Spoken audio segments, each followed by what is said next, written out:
Hey guys, welcome back to the channel. ಮೊದಲನೇದಾಗಿ shield 2.0 ಬಗ್ಗೆ ಮಾತಾಡೋದಾದ್ರೆ ಇವತ್ತಿನ NXT vengeance day premium live event ಅಲ್ಲಿ ನಮಗೆ ಶೀಲ್ಡ್ 2.0 ಕೂಡ ನೋಡೋದಕ್ಕೆ ಸಿಕ್ತು. ಇವತ್ತಿನ NXT ಪ್ರೀಮಿಯಂ ಲೈವ್ ಇವೆಂಟ್ ಅಲ್ಲಿ ನಮಗೆ ಎರಡೆರಡು ಬಾರಿ ಶೀಲ್ಡ್ ನೋಡೋದಕ್ಕೆ ಸಿಗುತ್ತೆ. ಹೊಸೊಬ್ಬರನ್ನ ಸೇರ್ಕೊಂಡು WWE ಅವರು 4 ಜನರ ಫ್ಯಾಕ್ಷನ್ ನ ರೆಡಿ ಮಾಡ್ಕೊಂಡಿದ್ದಾರೆ. ಅಂಡ್ ಇವರ ಎಂಟ್ರಿನೂ ಕೂಡ ನಮಗೆ ಶೀಲ್ಡ್ ರೀತಿನೇ ನೋಡೋದಕ್ಕೆ ಸಿಗುತ್ತೆ. ಮೊದಲನೇದಾಗಿ ಬಂದು ಇವರು ಅಟ್ಯಾಕ್ ಮಾಡಿ ಧ್ವಂಸ ಮಾಡಿ ಹೋಗಿರ್ತಾರೆ. ಅಂಡ್ ಫೈನಲಿ ಒಬಾ ಫೇಮಿ ಅವರ ಮೇಲೂ ಕೂಡ ಅಟ್ಯಾಕ್ ಮಾಡ್ತಾರೆ ಅಂತಾನೆ ಹೇಳ್ಬಹುದು. ಒಬಾ ಫೆಮಿ, ಆಸ್ಟನ್ ಥಿಯರಿ ಹಾಗೆ ಗ್ರೇಸನ್ ವಾಲರ್ ಅವರ ನಡುವೆ ನಮಗೊಂದು ಟ್ರಿಪಲ್ ಥ್ರೆಡ್ ಮ್ಯಾಚ್ ನೋಡೋದಕ್ಕೆ ಸಿಗುತ್ತೆ. ಅಂಡ್ ಈ ಒಂದು ಮ್ಯಾಚ್ ಅಲ್ಲಿ ನಮ್ಮ ಒಬಾ ಫೆಮಿ ಅವರು ತನ್ನ ಚಾಂಪಿಯನ್ಶಿಪ್ ನ ರಿಟೈನ್ ಮಾಡ್ಕೊಂಡ ಮೇಲೆ ನಮಗೆ ಶೀಲ್ಡ್ ನ ಎಂಟ್ರಿ ಮತ್ತೊಮ್ಮೆ ನೋಡೋದಕ್ಕೆ ಸಿಗುತ್ತೆ. 4 ಜನ ಬರ್ತಾರೆ, ಮಾಸ್ಕ್ ನ ಹಾಕೊಂಡಿರ್ತಾರೆ. ಮೊದಲು ನಮ್ಮ Roman Reigns, Seth Rollins, dean ಎಂಬ್ರೋಸ್ ಅವರ ಶೀಲ್ಡ್ ಯಾವ ರೀತಿ ಮಾಸ್ಕ್ ಹಾಕೊಂಡಿತ್ತೋ ಅದೇ ರೀತಿ ಮಾಸ್ಕ್ ನ ಹಾಕೊಂಡು ಇವರೆಲ್ಲರೂ ಕೂಡ ಬರ್ತಾರೆ. ಅಂಡ್ ಶೀಲ್ಡ್ ಪವರ್ ಬಾಂಬ್ ರೀತಿನೇ ಒಂದು ರೀತಿ ವಿಚಿತ್ರವಾದ ಪವರ್ ಬಾಂಬ್ ನು ಕೂಡ ಇವರು ಕನೆಕ್ಟ್ ಮಾಡ್ತಾರೆ ಅಂತಾನೆ ಹೇಳ್ಬಹುದು. ಇಂಟರ್ನೆಟ್ ಅಲ್ಲಿ ಸ್ವಲ್ಪ ಜನ ಟ್ರೋಲ್ ಮಾಡ್ತಾ ಇದ್ದಾರೆ, ಸ್ವಲ್ಪ ಜನ ಸಿಕ್ಕಾಪಟ್ಟೆ ಚೆನ್ನಾಗಿತ್ತು, ಕೂಲ್ ಆಗಿ WWE ಅವರು ಪ್ರೆಸೆಂಟ್ ಮಾಡಿದ್ರು ಅಂತ ಹೇಳ್ತಾರೆ. ಸ್ವಲ್ಪ ಜನ ಇದ್ಯಾವ್ದು ಗುರು ಸಸ್ತಾ ಶೀಲ್ಡ್ ಅಂತಾನೂ ಕೂಡ ಹೇಳ್ತಾ ಇದ್ದಾರೆ. ಏನೇ ಆಗ್ಲಿ ಗೈಸ್, ಈ ಒಂದು ಸ್ಟೋರಿನ WWE ಅವರು ಯಾವ ರೀತಿ ಬಿಲ್ಡ್ ಮಾಡ್ತಾರೆ ನೋಡಬೇಕು. ಸದ್ಯಕ್ಕೆ ಈ ಒಂದು ಫ್ಯಾಕ್ಷನ್ ನ ಶೀಲ್ಡ್ 2.0 ಅಂತ ಕರೀತಾ ಇದ್ದಾರೆ. ಈ ಒಂದು ಫ್ಯಾಕ್ಷನ್ ನ ರಿಯಲ್ ನೇಮು ಮುಂದಿನ ದಿನಗಳಲ್ಲಿ NXT ಅಲ್ಲಿ ನಮಗೆ ಗೊತ್ತಾಗುತ್ತೆ. ಅಂಡ್ ಇವತ್ತಿನ NXT ಶೋ ಅಲ್ಲಿ ನಮಗೆ ಜಾರ್ಡಿನಿ ಗ್ರೇಸ್ ಅವರ NXT ರಿಟರ್ನ್ ಕೂಡ ನೋಡೋದಕ್ಕೆ ಸಿಕ್ಕಿದೆ. ನೆಕ್ಸ್ಟ್ ಕಡೆ ಬರೋದಾದ್ರೆ ಇದಿರ್ತಕ್ಕಂಥದ್ದು ರೋಮನ್ ರೈನ್ಸ್ ಹಾಗೆ ರಾಕ್ ಅವರ ರಸ್ಸಲ್ ಮೇನಿಯಾ 41 ನ ಮ್ಯಾಚ್ ಕಾರ್ಡ್ ಬಗ್ಗೆ. ಅನ್ಫಾರ್ಚುನೇಟ್ ಆಗಿ ಈ ಒಂದು ಮ್ಯಾಚ್ ನಮಗೆ ಈ ಬಾರಿಯ ರಸ್ಸಲ್ ಮೇನಿಯಾದಲ್ಲಿ ನೋಡೋದಕ್ಕೆ ಸಿಗ್ತಾ ಇಲ್ಲ. ನಾನಂತೂ ಅನ್ಕೋಬಿಟ್ಟಿದ್ದೀನಿ ಸಿಗೋದಿಲ್ಲ ಅಂತ. ಬಟ್ ಈ ಒಂದು ಮ್ಯಾಚ್ ಕಾರ್ಡ್ ನ ನೀವು ಇಲ್ಲಿ ನೋಡ್ತಾ ಇರಬಹುದು ಗಾಯಸ್. ರಸ್ಸಲ್ ಮೇನಿಯಾ 41 ರೀತಿನೇ ಮ್ಯಾಚ್ ಕಾರ್ಡ್ ನ ಡಿಸೈನ್ ಮಾಡಲಾಗಿದೆ. ಫ್ಯಾನ್ ಡಿಸೈನ್ ಅಂತಾನೆ ಹೇಳ್ಬಹುದು. ಎಷ್ಟು ಅದ್ಭುತವಾಗಿ ನಮಗೆ ನೋಡೋದಕ್ಕೆ ಸಿಗ್ತಾ ಇದೆ. ಲಿಟ್ರಲಿ ನಾನಂತೂ ಕಳೆದೋಗ್ಬಿಟ್ಟೆ. ರೋಮನ್ ರೈನ್ಸ್ ಅವರ ಕಾರ್ಡ್ ಹಿಂದೆ ಹುಲಾ ಫಾಲಾ ಆಗಿರ್ಬೋದು, ರಾಕ್ ಅವರ ಕಾರ್ಡ್ ಹಿಂದೆ ಎಲೆಕ್ಟ್ರಿಕ್ ಸೈನ್ ಆಗಿರ್ಬೋದು, ಎಲ್ಲವೂ ಕೂಡ ಪರ್ಫೆಕ್ಟ್ ಆಗಿ ಪಿಚ್ ಆಗಿದೆ. ಅಂಡ್ ಇದನ್ನೇ ಏನಾದರೂ WWE ಅವರು ಅಫಿಷಿಯಲ್ ಆಗಿ ರಿಲೀಸ್ ಮಾಡಿದಿದ್ರೆ ಇನ್ನೂ ಕೂಡ ಅದ್ಭುತವಾದ ಗ್ರಾಫಿಕ್ ಕಾರ್ಡ್ ನಮಗೆ ನೋಡೋದಕ್ಕೆ ಸಿಗೋದು.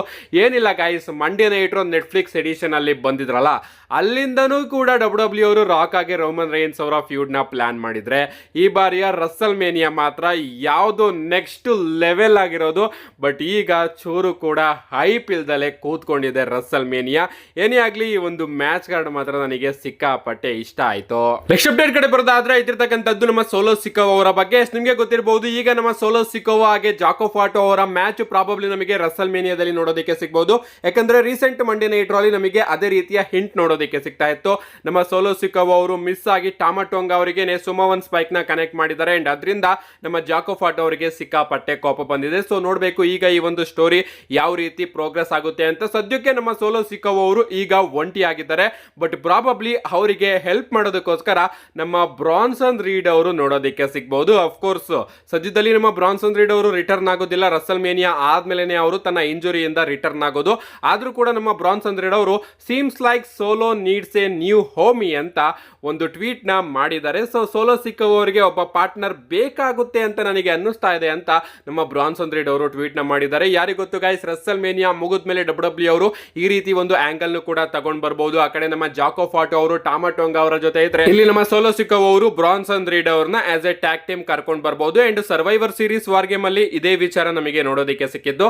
ಆದ್ರೂ ಕೂಡ ಚಾನ್ಸಸ್ ಗಳು ಕಮ್ಮಿ ಇದೆ ಅನ್ಕೋತೀನಿ. ಯಾಕಂದ್ರೆ ನಮ್ಮ ಬ್ರಾನ್ಸನ್ ರೀಡ್ ಅವರು ಸುಮ್ನೆ ಕೂಡ ಈ ರೀತಿ ಟ್ವೀಟ್ ಗಳನ್ನ ಮಾಡ್ತಾ ಇರ್ತಾರೆ. ನೆಕ್ಸ್ಟ್ ಅಂಡ್ ಫೈನಲ್ ಅಪ್ಡೇಟ್ ಕಡೆ ಬರೋದಾದ್ರೆ ಇದಿರ್ತಕ್ಕಂಥದ್ದು ನಮ್ಮ ವೈಪರ್ ರ್ಯಾಂಡಿ ಆರ್ಟನ್ ಅವರ ಬಗ್ಗೆ. ಫೈನಲಿ ನಮ್ಮ ರ್ಯಾಂಡಿ ಆರ್ಟನ್ ಅವರ ಬಗ್ಗೆ ಅಪ್ಡೇಟ್ ಬಂದಿದೆ ಅಂತಾನೆ ಹೇಳ್ಬಹುದು. WRKD ರೆಸ್ಲಿಂಗ್ ಅವರ ಕಡೆಯಿಂದ ಅಪ್ಡೇಟ್ ಬಂದಿರೋದೇನಪ್ಪಾ ಅಂದ್ರೆ WWE ಅವರು ರಸ್ಸಲ್ ಮೇನಿಯಾ 41 ಗೆ ರ್ಯಾಂಡಿ ಆರ್ಟನ್ ಹಾಗೆ ಕೆವಿನ್ ಓಯನ್ಸ್ ಅವರ ಒಂದು ಸಿಂಗಲ್ಸ್ ಮ್ಯಾಚ್ ನ ಪ್ಲಾನ್ ಮಾಡ್ತಾ ಇದಾರಂತೆ. ಇಷ್ಟು ದಿನ ನಾವೇನ್ ಅನ್ಕೋತಾ ಇದ್ವಿ, ರಸ್ಸಲ್ ಮೇನಿಯಾಗೆ ಪ್ರಾಬಬ್ಲಿ ನಮಗೆ ಕೆವಿನ್ ಓಯನ್ಸ್ ಹಾಗೆ ಸ್ಯಾಮಿ ಝೈನ್ ಅವರ ನಡುವೆನೆ ಒಂದು ಸಿಂಗಲ್ಸ್ ಮ್ಯಾಚ್ ನೋಡೋದಕ್ಕೆ ಸಿಗಬಹುದು ಅಂತ. ಅಂಡ್ ಆ ಕಡೆ ರ್ಯಾಂಡಿ ಆರ್ಟನ್ ಅವರ ಬಗ್ಗೆ ಯಾವುದೇ ರೀತಿಯ ಅಪ್ಡೇಟ್ ಇರಲಿಲ್ಲ. ಲಿಟ್ರಲಿ ಯಾವಾಗ ರಿಟರ್ನ್ ಆಗ್ತಾರೆ ಅಂತಾನೂ ಕೂಡ ಗೊತ್ತಿರಲಿಲ್ಲ. ಅಂಡ್ ರಸ್ಸಲ್ ಮೇನಿಯಾದಲ್ಲಿ ಇರ್ತಾರೋ ಇಲ್ವೋ ಅನ್ನೋದು ಕೂಡ ಗೊತ್ತಿರಲಿಲ್ಲ. ಬಟ್ ಈಗ ಗೊತ್ತಾಗಿದೆ, WWE ಅವರು ಒರಿಜಿನಲ್ ಆಗಿ ಕೆವಿನ್ ಓಯನ್ಸ್ ಹಾಗೆ ರ್ಯಾಂಡಿ ಆರ್ಟನ್ ಅವರ ಮ್ಯಾಚ್ ನ ರಸ್ಸಲ್ ಮೇನಿಯಾಗೆ ಪ್ಲಾನ್ ಮಾಡ್ತಾ ಇದ್ರಂತೆ. ಸೊ ನಾನ್ ನಿಮ್ಗೆ ತಿಳಿಸಿದ್ದೆ ಗಾಯ್ಸ್, ನಮ್ಮ ಸ್ಯಾಮಿ ಝೈನ್ ಅವರು ಇನ್ನೂ ಕೂಡ ಇಂಜುರಿ ಆಗಿದ್ದಾರೆ.